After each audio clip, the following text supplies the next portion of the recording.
Commencé à le lire, hein, vous voyez que je l'ai bien lu, hein, franchement, j'ai quand même bien, j'ai pas mal bossé, hein. Et quand je lisais le livre, je me suis dit, mais c'est pas, enfin, il peut être classé dans le bien-être, comme il peut être classé dans la magie, la sorcellerie, comme il peut être classé dans le développement de soi, comme il peut être classé dans le développement personnel. Et c'est vrai que ce livre, je me suis dit, bon, c'est vrai parce que je vais vous lire les premiers chapitres, hein, vous allez comprendre pourquoi. Donc, on vous dit comment se servir de ce livre, suivre la voie, soyez responsable de votre cheminement personnel, conscience de soi. Donc là, on a la perception consciente. Et les premiers, c'est quand même déterminer votre fréquence, clarté d'intention, bannissez vos fondations, catalyseur numérique, trouvez vos points d'équilibre, le lien esprit-bouche, le champ de votre âme, la compassion, la visualisation créatrice, c'est ma nouvelle réalité, votre mental est-il un verbomoteur, aiguisez votre perception consciente, sentez le flux de l'énergie, trouvez votre mantra, les questions à toutes les réponses sont en vous, vivez le moment présent, évaluez-vous, conscience et sensibilité, apprenez quelque chose de nouveau, il n'est jamais trop tard et vous n'êtes jamais trop vieux vieille, percevoir l'invisible, chaussures vibratoires, sauver la bête, vos déclencheurs, le contact avec la nature, etc., etc. Et les signes qui vous entourent. Trouvez votre vibration tonale. Enfin, vraiment, vous voyez, que des trucs comme ça.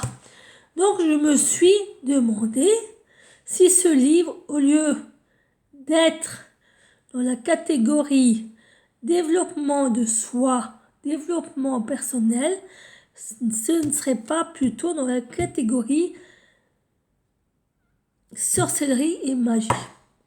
Puisqu'on nous parle quand même de l'invisible, on nous parle quand même des intentions, on nous parle quand même de la visualisation pour changer la réalité. C'est vrai que j'ai trouvé que ce livre, il était quand même entre les deux. Mais après réflexion, je me suis dit, bon, on va continuer de le lire, on va continuer de l'étudier. Parce que c'est vrai qu'il y a quand même une donnée de lecture psychique, cultivez vos dons psychiques. Plus j'avançais, et plus je me disais, mais c'est pas un livre de développement personnel, ça, c'est pas possible. C'est pas possible.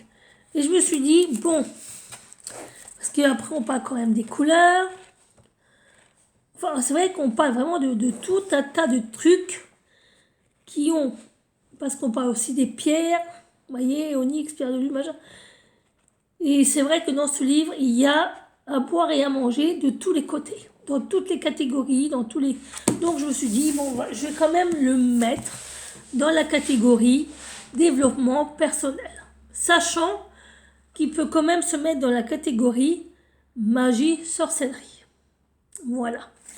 Donc il est quand même au prix de 24,95 € et c'est aux éditions du Lotus et l'éléphant.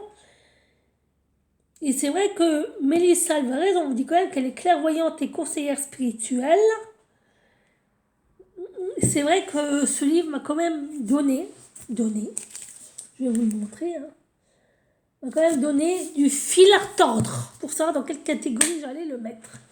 Ça n'a pas été facile, ça n'a pas été simple, mais j'y suis arrivée. Alors écoutez, étant donné qu'on est déjà à 50 minutes, je vais faire cette partie en 2 parties parce que la vidéo va durer trop longtemps. Et comme je fais quand même des commentaires, que je explique les bouquins, ça va pas le faire. Donc on se retrouve tout de suite pour la suite. Sur ce, je vous remercie et je vous dis à tout de suite. Au revoir.